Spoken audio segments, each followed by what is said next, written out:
જામનગર શહેર કોંગ્રેસ પ્રમુખ દિગુભા જાડેજાએ મહાનગરપાલિકા તંત્રની કામગીરી સામે ગંભીર સવાલ ઉઠાવ્યા।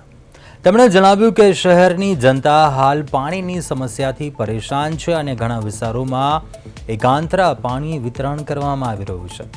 દિગુભા જાડેજાના જણાવ્યા પ્રમાણે થોડા મહિના પહેલા યોજાયેલી મહાનગરપાલિકાની ચૂંટણીમાં લોકોએ ભાજપને 64માંથી 60 બેઠકો આપી સ્પષ્ટ બહુમતી સોંપી હતી અને છતાં શહેરવાસીઓને પાણી જેવી મૂળભૂત સુવિધા માટે સંઘર્ષ કરવો પડી રહ્યો છે। તેમણે વધુમાં કહ્યું કે મહાનગરપાલિકા વર્ષના 365 દિવસનો વેરો વસૂલ કરે છે, પરંતુ તેના પ્રમાણમાં લોકોને પૂરતી સુવિધાઓ મળતી નથી અને એક તરફ રંગમતી નદીમાં સફાઈ અભિયાન ચલાવવામાં આવી રહ્યું છે, તો જ્યારે બીજી તરફ તૂટેલી પાઇપલાઇનને કારણે લાખો લીટર પીવાનું પાણી નદીમાં વહી રહ્યું છે, જે તંત્રની બેદરકારી દર્શાવે છે।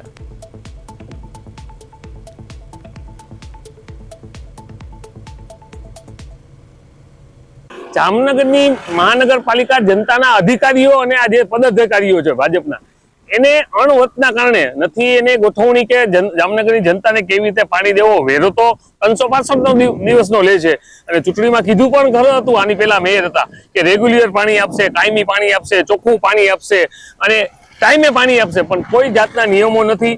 એકાત્રા પાણી મળે છે જામનગરની જનતાને, વેરો 365 દિવસનો લે છે અને આજે તમે જોવો છો સવારના વહેલી સવારથી રંગમતી નદીનું જે કામ ચાલુ છે, સફાઈ અભિયાન અત્યારે રહીને જાગ્યા છે, પણ પાછળ એક મોટી પાઇપલાઇન જાય છે પાણીની, જે જામનગરની જનતાનું પીવાનું પાણી છે, એ પાણી લાખો ટનમાં સવારથી 8 વાગ્યાનું વેડફાય છે।